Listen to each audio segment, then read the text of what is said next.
السلام علیکم ورحمۃ اللہ وبرکاتہ۔ دوستوں، میں محمد راشد اقبال اور آپ تمام احباب کا اپنے اس یوٹیوب چینل ٹیچر سیلف میں بہت بہت خیر مقدم کرتے ہیں۔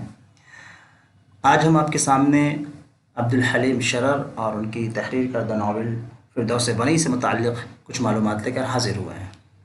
آگے بڑھنے سے پہلے ہم اپنے نئے شامل ہونے والے احباب سے یہ عرض کر دیں کہ اگر انہوں نے ہمارے اس یوٹیوب چینل کو سبسکرائب نہیں کیا ہے تو پلیز سبسکرائب کر لیں، تاکہ جب بھی میں کوئی نیا ویڈیو اپلوڈ کروں تو اس کی جانکاری آپ تک پہنچ جائے۔ ٹھیک ہے دوستوں، تو چلیے آگے بڑھتے ہیں۔ عبدالحلیم شرر، ان کی پیدائش لکھنؤ میں 1860 میں ہوئی ہے اور انتقال یہ 66 سال کی عمر میں 1926 میں لکھنؤ میں ہی ہوا۔ تو ان کی پیدائش بھی لکھنؤ میں اور ان کا انتقال بھی لکھنؤ میں ہوا۔ ٹھیک ہے، دونوں دھیان رکھیں۔ شرر کے والد کا نام تفضل حسین تھا۔ شرر کی شادی 18 سال کی عمر میں، کتنی؟ 18 سال کی عمر میں، ان کی شادی 18 سال کی عمر میں حقیقی ماموں حکیم سعید کی بیٹی سے ہوئی 1979 میں، 1979 میں ان کی شادی ہوئی، جبکہ ان کی عمر 18 سال تھی۔ شرر نے محمد بن عبد الوہاب نجدی کی کتاب التوحید کا ترجمہ کیا اور اسی سے ان کی تصنیفی زندگی کا آغاز ہوا۔ تو شرر نے اپنی ادبی زندگی کا آغاز کیسے کیا؟ تو جواب یہ ہے کہ محمد بن عبد الوہاب نجدی کی کتاب التوحید کا انہوں نے ترجمہ کیا 1881 میں، اور اسی سے ان کی تصنیفی زندگی کا آغاز ہوا۔ شرر کا اودھ اخبار لکھنؤ میں 30 روپے ماہوار پر اسسٹنٹ ایڈیٹر کے طور پر 1881 میں تقرر ہوا، اور شرر اودھ اخبار میں روح پر مضامین لکھا کرتے تھے، جس کے بارے میں سر سید نے کہا تھا کہ بہت اعلیٰ درجے کا ہے۔ تو اس سے سوال اس طریقے سے آ سکتے ہیں کہ اودھ اخبار میں کتنے روپے ماہانہ پر ان کا تقرر ہوا تھا؟ تو 30 روپے ماہانہ پہ ان کا تقرر ہوا تھا۔ کب ہوا تھا؟ 1881 میں۔ دوسرا سوال اس طریقے سے بن سکتا ہے کہ شرر کس اخبار میں روح پر مضامین لکھا کرتے تھے؟ شرر اودھ اخبار میں روح کے اوپر مضامین لکھا کرتے تھے، جن کے بارے میں سر سید نے کہا تھا کہ بہت اعلیٰ درجے کے مضامین ہیں۔ شرر نے ہفت روزہ محشر 1881 میں نکالا تھا، پھر اپنا ماہنامہ دلگداز لکھنؤ سے جنوری 1887 میں جاری کیا تھا، اور اسی ماہنامہ میں تاریخی ناول لکھنے کا آغاز کیا، اور پھر پہلا تاریخی ناول ملک العزیز ورجینیا 1888 میں منظر عام پہ آیا۔ اب اس میں جو ہے کچھ معلومات ہیں وہ دیکھیں۔ ہفت روزہ محشر انہوں نے 1881 میں نکالنا شروع کیا۔ سوال بنے گا کہ ہفت روزہ محشر شرر نے کب جاری کیا یا کب نکالنا شروع کیا؟ 1881 میں۔ ٹھیک۔ دوسرا سوال ہو جائے گا کہ ماہنامہ دلگداز انہوں نے کہاں سے نکالنا جاری کیا؟ ٹھیک ہے، لکھنؤ سے۔ کب؟ 1887 سے۔ تیسرا سوال اس طریقے سے بن سکتا ہے کہ عبدالحلیم شرر نے کس ماہنامہ سے تاریخی ناول لکھنے کا آغاز کیا؟ تو انہوں نے جب یہ دلگداز نکالنا شروع کیا 1887 سے، تو اسی ماہنامہ دلگداز نے تاریخی ناول لکھنے کا آغاز کیا، اور پھر ان کا جو پہلا تاریخی ناول ہے وہ ملک العزیز ورجینیا 1888 میں منظر عام پہ آیا۔ 1887 میں ماہنامہ دلگداز جاری کیا، اور اس میں جو ہے پھر ان کا جو پہلا ناول ہے ملک العزیز ورجینیا یہ 1888 میں منظر عام پہ آیا۔ تو یہ محض معلومات نہیں ہیں، ان کو آپ اگر سوال جواب کی شکل میں دیکھ لیں تو اور زیادہ اچھا ہوگا، اور اس سے چیزیں سمجھ میں آتی ہیں اور یاد رہتی ہیں۔ ٹھیک ہے، آگے دیکھیں۔ شرر نے ہفت روزہ مہذب 1890 میں جاری کیا۔ کتنے ہفت روزہ انہوں نے نکالا؟ سب سے پہلے ہفت روزہ محشر نکالا، اس کے بعد جو ہے پھر انہوں نے جو ہے ماہنامہ دلگداز نکالا، پھر اسی طریقے سے ایک دوسرا ہفت روزہ جو ہے مہذب 1890 میں نکالا۔ محمد علی جوہر نے شرر کو اپنے روزنامہ ہمدرد کا ایڈیٹر 200 روپیہ ماہوار پر 1912 میں مقرر کیا تھا، محمد علی جوہر نے۔ ٹھیک ہے، آگے دیکھیں۔ شرر کا یہ قول کافی مشہور ہے علوم کے اعتبار سے لکھنؤ ہندوستان کا بخارا اور قرطبہ اور اقصائے مشرق کا نیشا پور تھا۔ تو یہ قول دے کر کے پوچھا جا سکتا ہے کہ یہ قول کس کا ہے، تو یہ عبدالحلیم شرر کا قول ہے۔ آگے ناول فردوس بری از عبدالحلیم شرر، ان کے بارے میں کچھ معلومات۔ فردوس بری کو شرر نے 1899 میں حیدرآباد میں مکمل کیا تھا۔ کب مکمل کیا تھا اس ناول کو؟ 1899 میں حیدرآباد میں مکمل کیا تھا۔ شرر نے فردوس بری کا حق اشاعت اپنے دوست قومی پریس کے مالک اور پیام یار کے ایڈیٹر منشی نثار حسین کے ہاتھوں بیچ دیا تھا۔ تو ان کے جو دوست تھے وہ منشی نثار حسین، یہ قومی پریس کے مالک بھی تھے اور پیام یار کے ایڈیٹر بھی تھے، ٹھیک ہے۔ ان کے ہاتھ سے فردوس بری کا جو حق اشاعت انہوں نے عبدالحلیم شرر نے بیچ دیا تھا۔ اب یہ فردوس بری کا جو ہے مختصر قصہ دیکھیں۔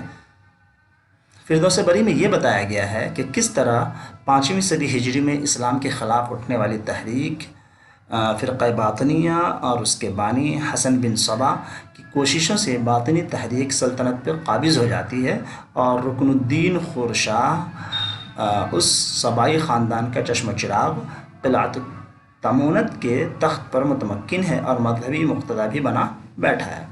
تو اس کے اندر جو ہے 5ویں صدی ہجری کے اندر فرقہ باطنیہ کی جو سازشیں تھیں، دراصل ان کو پیش نظر رکھتے ہوئے کہانی کو پیش کیا گیا ہے، ٹھیک ہے۔ اور اس میں جو ہے جو نام آتا ہے رکن الدین خورشاہ، یہ جو ہے صبائی خاندان کا جو ہے چشم و چراغ، اور یہی جو ہے قلعت التمونت جو ان کا قلعہ ہے اس کے اندر پیشوا اور جو ہے مطلب رہنما ہے۔ جو بھی سیاسی یا مذہبی شخصیت باطنیین کے خلاف زبان کھولتے ہیں اسے مروا دیا جاتا ہے۔ سیاسی شخصیت ہو یا مذہبی شخصیت ہو، باطنیین کے خلاف کوئی بول نہیں سکتا، جو بولے گا وہ مارا جائے گا۔ یہ اس کے اندر پیش کیا گیا۔ آگے شیخ وجودی، یہ باطنیین کا جو مذہبی پیشوا ہے۔ شیخ وجودی جو ہے یہ مذہبی پیشوا ہے، لوگ اس کے اشارے پہ جان دینے کو تیار رہتے ہیں۔ اسی طریقے سے ایک کردار اس کے اندر ہے کاظم جنونی، یہ لیفٹیننٹ ہے جو شیخ وجودی کے لیے کام کرتا ہے۔ شیخ وجودی جو مذہبی پیشوا ہے، باطنیین کا مذہبی پیشوا ہے، اس کے لیے کام کرتا ہے یہ کاظم جنونی جو کہ لیفٹیننٹ ہے۔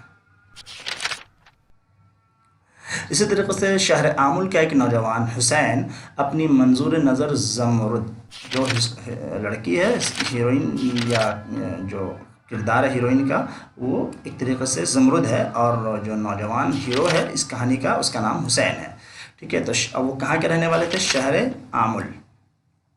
تو شہر آمل کا ایک نوجوان حسین اپنی منظور نظر زمرد کے ساتھ حج پہ جاتا ہے، لیکن کوہ طالقان، یہ طالقان پہاڑ، کوہ طالقان کے دامن میں نہر ویرنجان، ٹھیک ہے، ایک نہر ہے ویرنجان، تو یہ ویرنجان کے کنارے ایک گھاٹی کو عبور کر کے یہ ایسے مرغزار میں پہنچ جاتے ہیں جن کے بارے میں کہا جاتا ہے کہ یہاں پر پریاں پھرا کرتی ہیں، اور یہاں پر زمرد کا بھائی موسیٰ کی بھی قبر ہے۔ یعنی یہ لوگ جب جاتے رہتے ہیں حج پہ تو کوہ طالقان کو پار کر کے کوہ طالقان کے دامن میں ایک نہر ہے ویرنجان، اس کے کنارے ان لوگوں کو بہت ہی ہرا بھرا اور سرسبز شاداب علاقہ ملتا ہے جہاں یہ لوگ پہنچ جاتے ہیں، اور ان کی اس علاقے کے بارے میں کہا جاتا ہے کہ یہاں پریاں پھرتی ہیں، اور اسی علاقے میں جو زمرد کا بھائی موسیٰ ہے اس کی بھی قبر ہے۔ تو یہ موسیٰ کون ہے؟ زمرد کا بھائی۔ زمرد اپنے بھائی کی قبر پر فاتحہ خوانی کرنے لگتی ہے کہ ایک پریوں کا غول آتا ہے اور دونوں بے ہوش ہو جاتے ہیں۔ تھوڑی دیر بعد جب حسین کو ہوش آتا ہے تو وہ دیکھتا ہے کہ موسیٰ کی قبر کے بغل میں ہی ایک نئی قبر ہے جس پہ زمرد کا نام لکھا ہوا ہے، اور وہ اسی جگہ رک کر اسی قبر پر رو کر اپنی جان دینے کا فیصلہ کر لیتا ہے کہ جب زمرد زندہ نہ رہی تو ہم بھی یہیں رو کر مر جائیں گے اور یہیں جان دے دیں گے۔ بالآخر اسے ایک مدت کے بعد زمرد کا خط ملتا ہے جس میں لکھا ہوتا ہے کہ فوراً شہر حلب جا کر شیخ وجودی کے حکم کی تعمیل کرو۔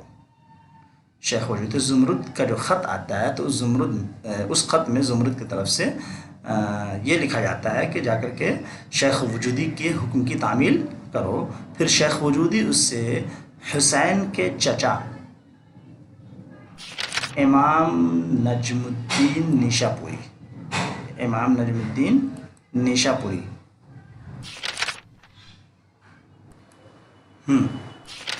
تو اور پھر شیخ وجودی اس سے حسین کے چچا امام نجم الدین نیشاپوری کا قتل کرواتا ہے۔ اس کے بدلے میں حسین کو قلعۃ التمونت کے پہلو میں آباد فردوس بری کا سیر کروایا جاتا ہے۔ یعنی ایک طریقے سے وہ جو خط زمرد کا ملا تھا وہ فرضی تھا، جو در حقیقت زمرد نے نہیں، اس باطنی فرقے کے لوگوں نے لکھا تھا زمرد کے نام سے، اور حسین کے ذریعے خود حسین کے چچا امام نجم الدین نیشاپوری کا قتل کروا دیا جاتا ہے۔ ہاں، اور اس کے بدلے میں جو قلعۃ التمونت ہے اس کے پہلو میں آباد ایک فردوس بری جگہ ہے جہاں کا اسے سیر کروایا جاتا ہے، وہاں زمرد سے بھی اس کو ملاقات کروا دیا جاتا ہے۔ پھر فردوس بری میں حسین کو حشیش پلا کر مست کر دیا جاتا ہے۔ حشیش ایک طرح کا نشہ پر مشروب ہوتا ہے جو پلا کر کے لوگوں کو وہ اپنے مقصد کے لیے استعمال کیا کرتے تھے، تو حشیش پلا کر مست کر دیا جاتا ہے، اور اسے دمشق کے عالم امام نصر بن احمد کا بھی قتل کروایا جاتا ہے۔ گویا کہ حسین کو پھنسا کر کے حسین کے چچا امام نجم الدین نیشاپوری کا بھی قتل کروایا جاتا ہے، اور دمشق کے جو ایک عالم ہوتے ہیں امام نصر بن احمد، ان کا بھی قتل کروایا جاتا ہے۔ آخر میں حسین پھر سے زمرد کے قبر کا مجاور بن جاتا ہے۔ کچھ دنوں بعد اسے زمرد کا دوسرا خط ملتا ہے، دو خط ملتا ہے، ایک اس کے نام اور دوسرا بلغان خاتون کے نام۔ ٹھیک ہے، ایک اس کے نام اور دوسرا بلغان خاتون کے نام۔ اس کے نام جو خط تھا اس میں لکھا تھا کہ اسے فوراً شہر قراقر پہنچ کر، کون سے شہر قراقر پہنچ کر دوسرا خط بلغان خاتون کو تنہائی میں دینا ہے۔ بلغان خاتون ہلاکو خان کی بہن، بلغان خاتون ہے کون؟ تو ہلاکو خان کی بہن ہے، اور ترکستان کے شاہنشاہ منقو خان کی بنت عم یعنی چچزاد بہن۔ اور مزید یہ کہ بلغان خاتون کے باپ چغتائی خان کی ہلاکت ایک باطنی فدائی خنجر سے پہلے ہی ہو چکی ہے۔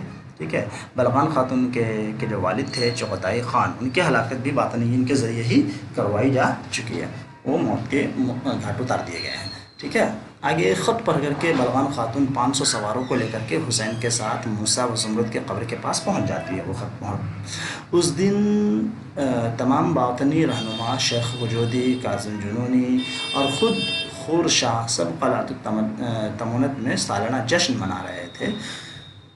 تبھی بلغان خاتون سواروں کو لے کر پہنچ جاتی ہیں، اور شیخ وجودی، کاظم جنونی یہ مارے جاتے ہیں، اور خور شاہ کو نمونہ عبرت بنا کر قید کر کے ترکستان بھیج دیا جاتا ہے۔ اور اس طرح یہ فردوس بری کو زمین سے ملا دیا جاتا ہے۔ وہ فردوس بری جو علاقہ تھا جسے لوگ فردوس بری کے نام سے جانتے تھے، اسے زمین سے ملا دیا جاتا ہے، نیست و نابود کر دیا جاتا ہے۔ اور شیخ نصیر الدین طوسی زمرد اور حسین کا نکاح پڑھاتے ہیں۔ ٹھیک ہے، تو یہ بھی سوال میں نے دیکھا تھا، یہ بھی سمجھیے گا کہ زمرد اور حسین کا نکاح کون پڑھاتا ہے۔ ٹھیک ہے، تو شیخ نصیر الدین طوسی نے پڑھایا۔ اس کے بعد دونوں حج کے لیے روانہ ہو جاتے ہیں، واپس آ کر کچھ دن شہر عمل میں رہتے ہیں، اور باقی زندگی قراقرم پہنچ کر بلغان کے پاس گزارتے ہیں۔ تو یہ تھوڑی سی مختصراً کہانی تھی، ہے نا، اور اس طریقے سے ممکن ہے کہ اس فردوس بری کے قصے کو سمجھنے میں مدد ملے۔ کرداروں کی پہچان، کرداروں کا نام دیکھیں۔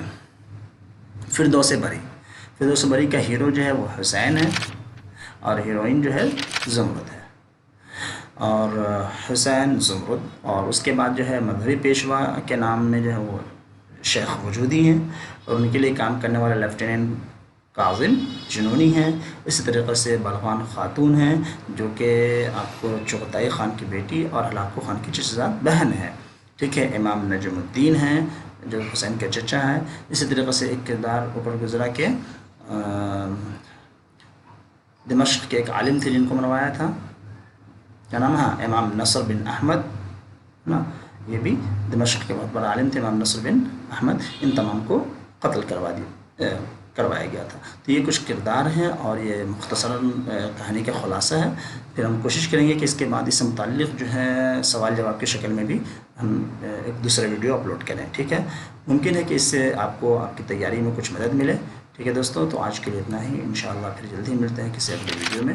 جب تک خوش رہیں، اپنا خیال رکھیں۔ السلام علیکم ورحمۃ اللہ وبرکاتہ۔